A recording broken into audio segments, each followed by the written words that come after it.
Breaking చూస్తున్నాం. రాష్ట్ర హోంమంత్రి వంగలపూడి అనిత డీజీపీ హరీష్ కుమార్ గుప్తాతో ముఖ్యమంత్రి చంద్రబాబు భేటీ అయ్యారు. భీమవరం డీఎస్పీ వ్యవహారం చర్చనీయాంశంగా మారడంతో చంద్రబాబు హోంమంత్రి డీజీపీతో సమావేశమయ్యారు. ఈ సమావేశంలో డీఎస్పీ జయసూర్య వ్యవహారాలపై చర్చ జరుగుతోంది. డిప్యూటీ సీఎం పవన్ కళ్యాణ్ ఫిర్యాదుతో సీరియస్ గా తీసుకున్న ప్రభుత్వం డీఎస్పీ వ్యవహారంపై చర్చిస్తున్నారు.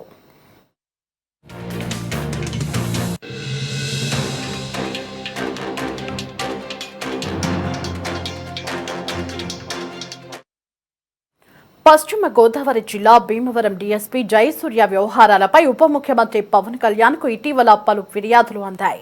భీమవరం డీఎస్పీ పరిధిలో పేకాట శిబిరాలు పెరిగిపోయాయని, సివిల్ వివాదాల్లో జోక్యం చేసుకుంటున్నారని, కొందరి పక్షం వహిస్తూ కూటమి నేతల పేరు వాడుతున్నారనే పలు ఫిర్యాదులు రావడంతో పవన్ ఈ అంశాన్ని సీరియస్ గా తీసుకున్నారు. దీంతో పశ్చిమ గోదావరి జిల్లా ఎస్పీతో మాట్లాడిన పవన్ ఈ అంశంపై మాట్లాడారు. తన దృష్టికి వచ్చిన ఫిర్యాదులు ప్రస్తావించి డీఎస్పీ వ్యవహార శైలిపై నివేదిక పంపించాలని స్పష్టం చేశారు.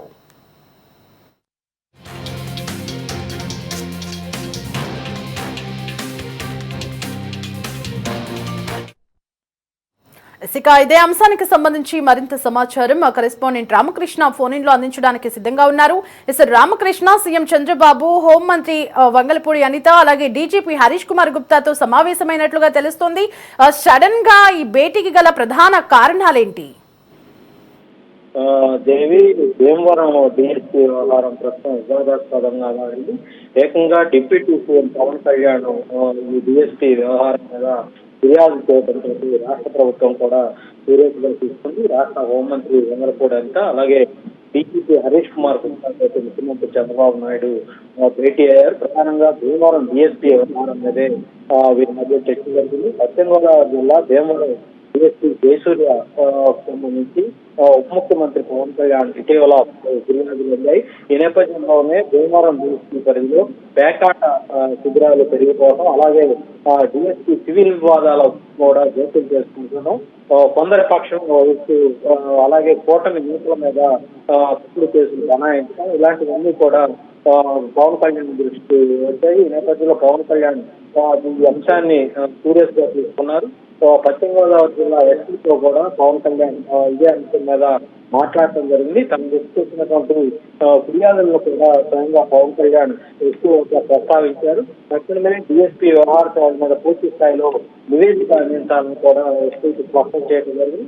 అలాగే డీఎస్పీ వ్యవహారాన్ని సీఎం దృష్టికి కూడా తీసుకురావడంతో ప్రస్తుతం ముఖ్యమంత్రి స్వయంగా ఆయనే అటు హోంమంత్రి అనితతో పాటు డీజీపీ హరీష్ కుమార్ గుప్తాతో కూడా భేటీ అయ్యి దానికి సంబంధించినటువంటి పూర్తి వివరాలను తెలుసుకున్నారు.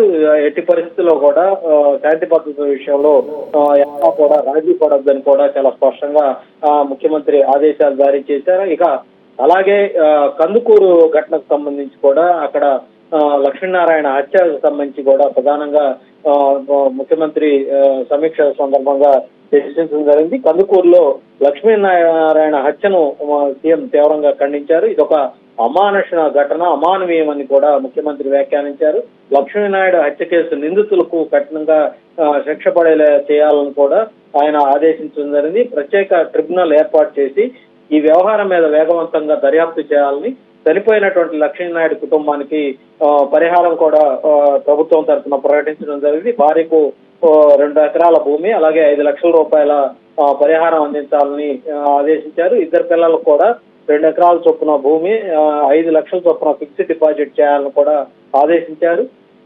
లక్ష్మీనాయుడు పిల్లలను చదివించే బాధ్యతను కూడా ప్రభుత్వం తీసుకుంటుందని ముఖ్యమంత్రి సూచించడం జరిగింది.